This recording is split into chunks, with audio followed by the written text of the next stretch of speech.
Alors, en ce début d'année 2024, on fait un peu le tour des ventes de VE par marque.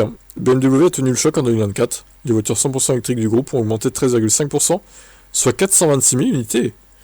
Ouais, ça marche beaucoup mieux les VE là-bas que chez Mercedes par exemple, hein. Les trois marques du groupe ont livré un total de 426 594 VE, une augmentation de 13,5 par rapport à 2023.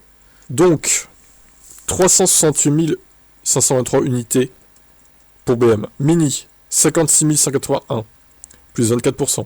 Et Rolls-Royce, 1890 exemplaires, 479% d'augmentation. C'est l'ensemble de l'année. Les voitures 100% électriques représentent désormais 17,4% des ventes totales.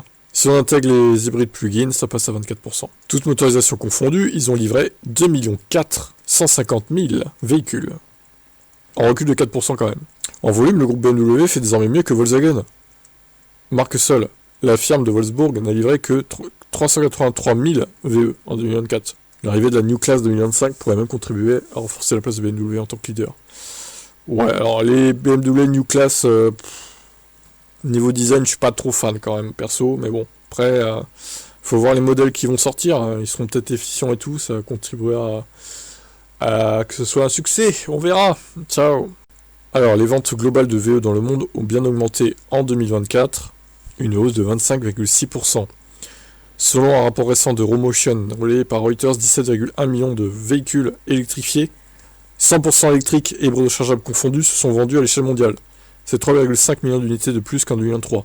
Cette croissance représente donc, d'un côté, une hausse continue, mais aussi une accélération du rythme de progression par rapport à l'année précédente, où l'augmentation était de 3,2 millions. C'était pas gagné, durant toute l'année, une vague de désinformation médiatique a contribué à entretenir l'idée que les ventes de voitures électrifiées étaient en difficulté. Des titres alarmistes prétendaient que le marché était en ralentissement, voire en recul.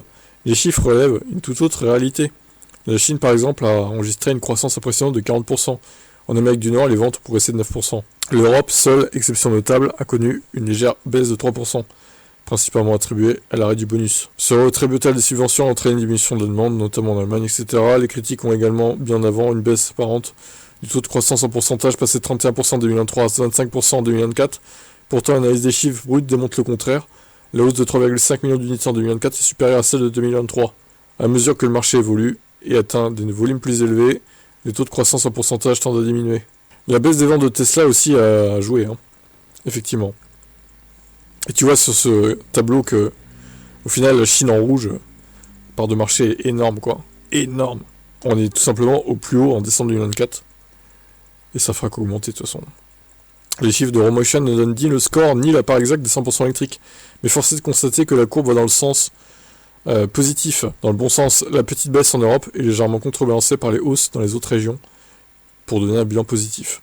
Le mois de décembre a d'ailleurs été le plus fort jamais enregistré avec un record à 1,9 million de modèles immatriculés. Des chiffres impressionnants mais dopés par le marché chinois. 60% des ventes de VE là-bas. Part de marché énorme. La tendance devrait s'accélérer en 2025. Les thermiques poursuivent leur déclin entamé en 2017. Immatriculations qui ont diminué d'environ 25%. Bon, après, il restera toujours le marché d'occasion, hein, mais bon. La propagation de fausses news sur les VE n'est pas sans conséquence. Ces rumeurs influencent la perception des consommateurs.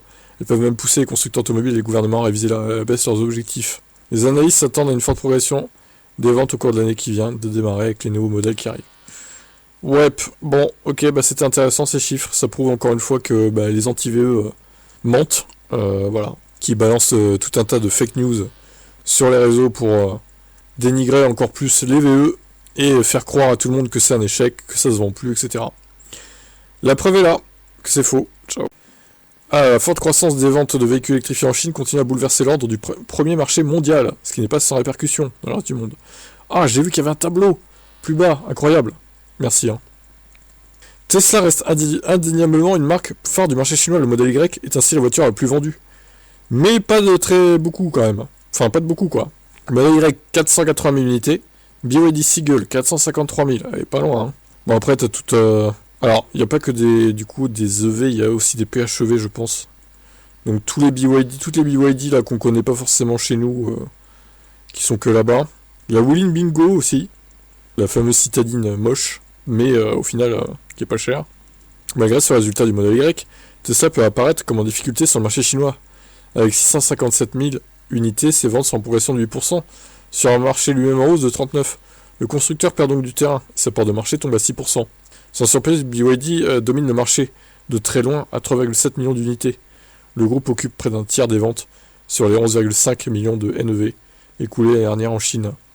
Geely pointe à la seconde place en termes de groupe, en partie grâce au succès de Zeekr. SAIC GM Wuling parvient à compenser la chute de sa mini EV par d'autres modèles. Ok. Donc à voir si l'arrivée du nouveau modèle Y laissera le modèle Y en tête des ventes en 2025. Moi j'y crois pas trop, hein. Je pense qu'il va se faire dépasser, mais bon. Dans ces chiffres, on voit bien la débâcle de la part des constructeurs étrangers, moins de 2% de part de marché pour Volkswagen, ou le naufrage complet de Mercedes ou Nissan sur ce marché. La part de marché des constructeurs chinois a grimpé à 86%. C'est 6 points de mieux que l'année d'avant.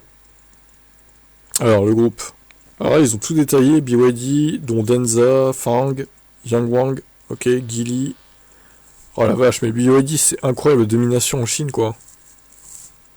Geely, même pas, ils sont 1 million, en fait. Et pourtant, ils en ont des marques, hein. Oh là là.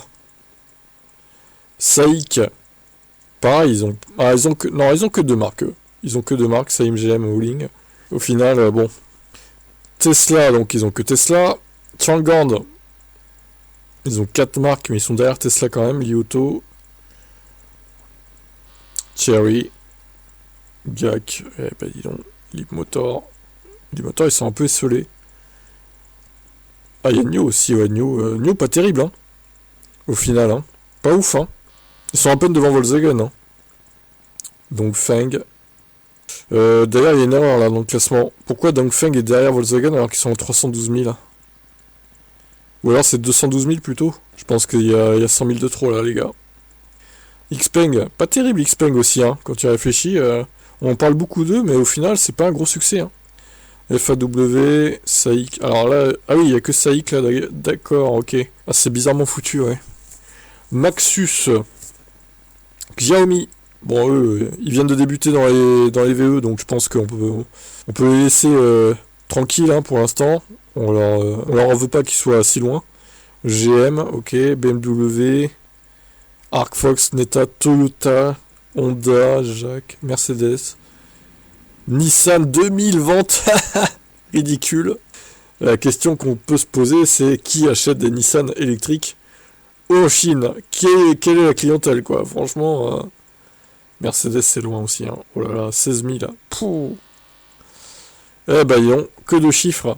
Bah, c'est intéressant de voir tout ça quand même, hein. Mais BYD, il laisse rien aux autres. C'est incroyable, incroyable. La puissance qu'ils ont, quoi. Je suis d'ailleurs étonné qu'ils n'aient même pas gagné en termes de modèles vendus en 2024, quoi, au final. Tellement ils sont devant les autres, quoi. Bon, on verra si Model Y arrive à résister encore en 2025, du coup. Moi, j'y crois pas trop. Ciao.